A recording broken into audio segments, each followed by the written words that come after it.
as the sun starts to fall on the ocean so wide and tall.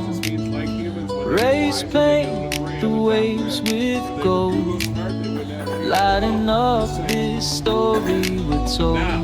Sunset by the sea, melody softly sway, colors that we see in this beautiful display.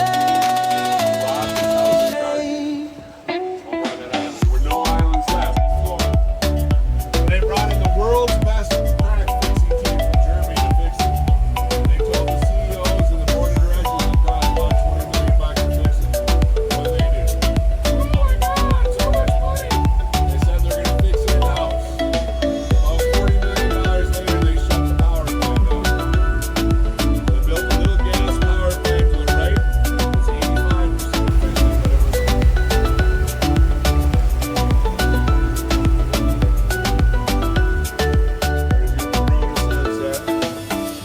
Waves roll one by one, carrying the day's last fun.